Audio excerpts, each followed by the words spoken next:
ऐसा डाकू जो लोगों की अंगुलियां काटकर गले में पहनता था, फिर बन गया संत डाकू। अंगुलीमाल जंगल से गुजरने वाले राहगीरों को मारकर उन्हें लूट लेता और फिर उनकी अंगुलियां काटकर अपने गले में पहनता था। एक बार डाकू अंगुलीमाल का गौतम बुद्ध से सामना हुआ। प्राचीन काल में मगध राज्य में एक खूंखार डाकू हुआ करता था। वह जंगल में रहता था और अपने इलाके से गुजरने वाले राहगीरों को मारकर लूट लेता था। उसकी दरिंदगी इतनी ज्यादा थी कि वह राहगीरों को मारकर उनकी अंगुलियां काट देता था, फिर उनकी माला बनाकर पहनता था। इसी वजह से उसे अंगुलीमाल डाकू कहते थे। अंगुलीमाल का इलाके में बहुत खौफ था। एक बार गौतम बुद्ध अपने शिष्यों के साथ उस राज्य में विहार कर रहे थे।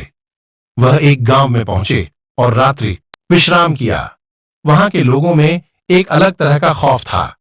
जब बुद्ध ने उनसे डरने की वजह पूछी तो उन्होंने कहा कि हमारे पास के जंगल में अंगुलीमाल नाम का एक खूंखार डाकू रहता है।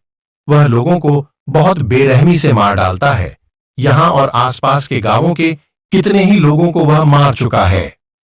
बुद्ध ने श्रावकों से कहा कि वह उस खूंखार अंगुलीमाल डाकू से मिलना चाहते हैं। तब लोगों ने बुद्ध को उसके पास जाने से मना कर दिया। उन्होंने कहा कि उसके सामने जो भी आता है वो उसे छोड़ता नहीं है। आप क्यों अपनी जान जोखिम में डाल रहे हैं? मगर बुद्ध ने कहा कि वह उस डाकू से जरूर मिलेंगे। बुद्ध की यह जिद देखकर उनके शिष्य भी भयभीत हो गए। 7 फिर बुद्ध अकेले ही जंगल की ओर निकल पड़े। अंगुलीमाल की दूर से उन पर नजर पड़ गई। वह भी सोचने लगा कि इस जंगल में 50-100 लोग भी एक साथ आने से डरते हैं और एक सन्यासी अकेला चला आ रहा है। आखिर क्यों? अंगुलीमाल तुरंत गौतम बुद्ध के पास तेजी से दौड़कर पहुंचने लगा। बुद्ध ने अंगुलीमाल को देख लिया मगर कोई प्रतिक्रिया नहीं दी। वह अपने कदम बढ़ाकर चलते रहे। ये देखकर अंगुलीमाल रुक गया। अंगुलीमाल का चेहरा बहुत डरावना था। उसने गले में इंसानों की कटी हुई अंगुलियों की माला पहनी हुई थी। उसकी आंखों में वहशीपन झलक रहा था, मगर बुद्ध के चेहरे पर बिल्कुल भी डर का भाव नहीं था। अंगुलीमाल ने बुद्ध से कहा कि हे सन्यासी, तुम्हें मुझसे डर नहीं लगता क्या? मैंने न जाने कितने ही लोगों को मौत के घाट उतारा है। मेरे गले में लटकी यह माला इस बात की गवाह है। बुद्ध ने बड़ी शालीनता से उसका उत्तर दिया। उन्होंने कहा कि तुझसे भला मैं क्यों डरूं? यह बात सुनकर अंगुलीमाल का क्रोध और बढ़ गया।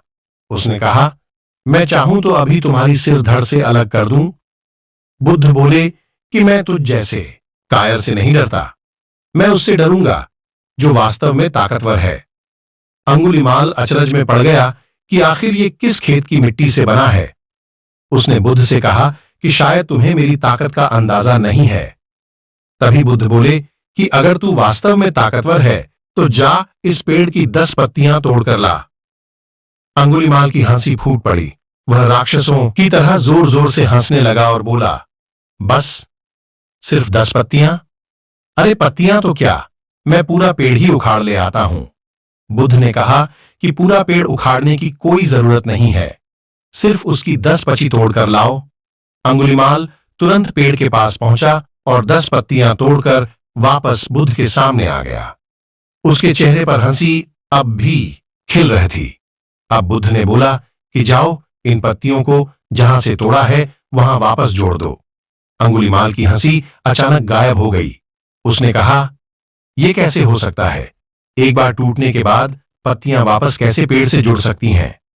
फिर बुद्ध ने अंगुलीमाल से कहा कि उस चीज को तोड़कर कोई ताकतवर नहीं होता जिसे वापस न जोड़ा जा सके। तू इंसान का सिर धड़ से अलग कर सकता है, लेकिन उसे वापस नहीं जोड़ सकता। असली ताकत तो उसमें होती है जो टूटे हुए को वापस जोड़ दे। अंगुलीमाल के चेहरे के तोते उड़ चुके थे। बुद्ध की बातें सुनकर वह चुप हो गया था। उसके पास बुद्ध के कथन का कोई जवाब नहीं था।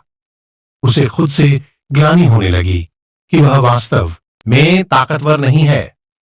अगले ही पल अंगुलीमाल गौतम बुद्ध के पैरों में पड़ गया और कहने लगा कि उन्होंने उसकी आंखें खोल दी हैं। अंगुलीमाल ने बुद्ध से उनकी शरण में लेने का आग्रह किया। बुद्ध ने अंगुलीमाल को अपना शिष्य बना दिया और बाद में वह संत बन गया।